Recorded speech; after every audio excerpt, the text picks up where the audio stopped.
everybody, welcome back to Talk With Nia. So, Amber Rose is going off. She did an interview on Drink Champs and basically was talking about how the men were calling women hoes and how women are being judged for how they make money. So let's hear what she had to say.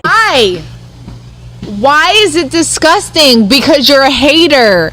Men are haters that women make money and go get booked for $2,000 because they're fucking pretty. No. Don't hate the bitch, hate the consumer. Now, she also spoke about her choice when asked Nicki Minaj or Cardi B. And she chose Nicki Minaj, and here's why. Nicki, Cardi B. Nicki. Oh, okay. Easy. That was quick. You want to give everybody? I'm gonna be honest. I gotta stop this. Amber. I'm gonna tell you, I watched Nicki Minaj write. She's a fucking lyricist. No, and there's no disrespect to Cardi, but I personally have seen Nicki Minaj be in her element, and she can battle with the best of them. She can battle with Nas and Jay-Z. She's up there. I've seen it personally with my own two fucking eyes. What y'all think? So what do you think about Amber Rose's comments on this interview? Now let's move on to Kendrick Lamar. He was called the greatest rapper of his generation by the New York Times. So do you think Kendrick Lamar is the greatest of his generation? I definitely like Kendrick Lamar, but what do you guys think? Now Carisha gets called Diddy's beard on social media. Listen to what this TikToker had to say. No, because Carisha is Diddy's beard. Let's talk about it. I cannot be convinced otherwise. Carisha is Diddy's beard, and it's really Santana or maybe somebody in Santana's clique that he's really interested in. And I think this because if you follow Gossip in the City, really just Gossip in the City and Tasha K, you will have already heard Diddy and the Boys. You would have already heard that rumor. Like, I feel like that's like people know. So I've been thought that she was his beard, but what really let me know was when she got so mad that Gina Hunn or whatever, when she got mad at her on Twitter last week. And I know she was mad because she got to calling her like racial slurs. But then in this, like, she's on Twitter talking about she don't care about what Diddy's doing. She's basically just profiting off of dealing with him, and she's building her brand. But if you really care about building your brand, then why are you on Twitter throwing out racial slurs? That could get you canceled.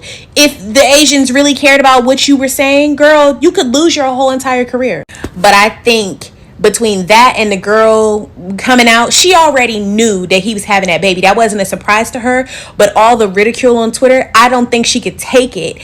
And I think she started acting up and, you know what I'm saying, letting Diddy and his team know that he needed to come out and say something, whatever. He got her looking stupid, blah, blah, blah, whatever. But I know she lit into that ass. Because no sooner than she did that, here come Diddy, who even acknowledged in his Twitter response, like, I don't typically address this bullshit, and here you come addressing it, letting it be known that nobody better be, you know what I'm saying, talking shit about your shorty wop. You're not going to take it because academics was going in. He's a you know what he is, a tom girl.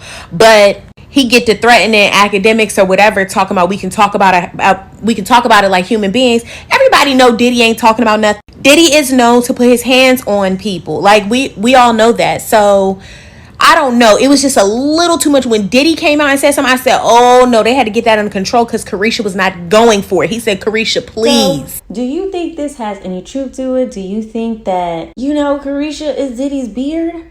Or do you think they really, really have a thing? I think a lot of people are definitely getting more consumed into Diddy and Carisha because Diddy just had a kid. And then we keep seeing all of these new women that Diddy are spotted out dating. So I think people are getting a little more obsessed with this relationship than they should and are now creating their own theories of what they really think are going on behind the scenes. Now let's talk about SZA. So SZA's song Kill Bill is now the longest running #1 hit by a female artist on the US Spotify chart this year, surpassing Taylor Swift's Anti-Hero. So congratulations to SZA.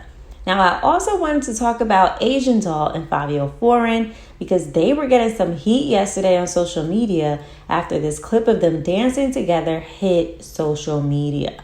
Now, Fivio Foreign's girlfriend went on live and she was pissed at the video when she saw it. Really here, home. He been here the whole time, home. You all go check yourself. Yeah. You want to play these games with me? We can play. Yeah. Home here. But post it up with Asian Doll. You real cute. Yeah, you pushed me here. We gonna do this. No, as a matter of fact, no. This ain't no exposure shit. We together. But he's been hiding that we together. But here you go. Here we are. We're together. World. We're together. Yup. For the bitches that know. Asian Doll, we're together. I don't know why you posted up with Asian Doll like you with Asian Doll. Your photographers is jacking like y'all together and posting emojis and all that. Bad man. Yeah. Yeah. He's right here, sick from partying last night, 40-40. With Asian Doll. Uh-huh. Please, you know how many you brought in here? I'm doing weird shit. Or going to my crib and dubbing on Asian Doll is weirder. Oh, weird shit, right? You don't like this shit, right? Alright, and I don't like the shit you doing either. Embarrassing me on Instagram. What you mean? You embarrassing me on Instagram. What? Okay, so now everybody's gonna know we together. How nobody knows? Okay, now everybody's gonna know. Now it's embarrassing. Somebody sent me that shit. Nigga, how the fuck you know? And somebody sent me that. Everybody knows. Okay, now everybody's gonna know. Now it's embarrassing. Somebody sent me that shit. Nigga, nobody knows. And somebody sent me that video. I don't follow Asian Doll. Somebody sent me that video. F you mean? Somebody sent me that video. You moving around acting like you single and you're not. That's your problem. You're not single. And everyone's gonna know that today. You're not single. Sick. Yeah, he's sick now. Because when they get caught up, they sick all of a sudden. Now let's move on to Ashanti. So Ashanti reveals that she wants to have a baby. And we spoke about this before if you're subscribed to the channel. We definitely talked about this, especially when her and Nelly were performing on stage together and we were talking about that. Now Ashanti says that there are a lot of guys that want to be her baby daddy and they've tried. And she's now ready to slow down and have children with the right person. So who do you think Ashanti is going to have a baby with? I just don't know. Now, I wanted to give out a congratulations to Doja Cat for being the #1 most played artist on US radio in 2022. We know Doja Cat killed it this year, so congratulations to her. Now, speaking of this year, it was also reported that only 6 songs debuted at #1 on the Hot 100 chart this year, which is the lowest yearly total in the 2020s decade so far. Now, fans pointed out that Nicki Minaj was one of those 6 people with Super Freaky Girl, so congratulations to Nicki Minaj and the others who debuted at #1 on Hot 100 this year. Now, let's move on to Megan Thee Stallion. So she is in court again. And we talked about how she was going to have to go to court in January with the label. So it looks like they've already started. Now, this time she's in court in regards to her label 1501. And she just won a round in her contract war with 1501.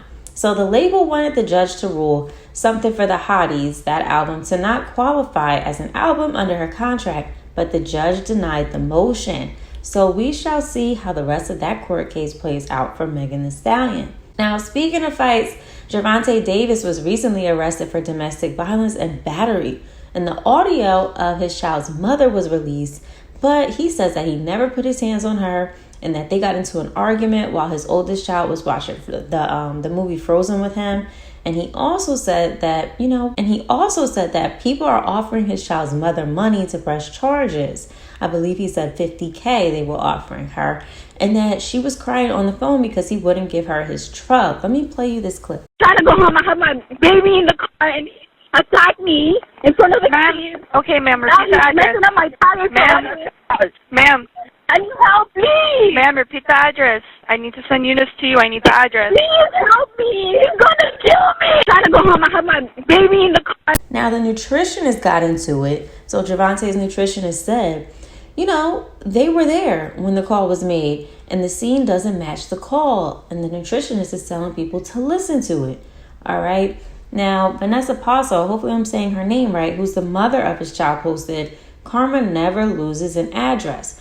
So if you read into his post and what he had to say and listen to the call, what do you think really happened in this situation? Now, that is all that I have for today. I will see you guys in the next video. Bye.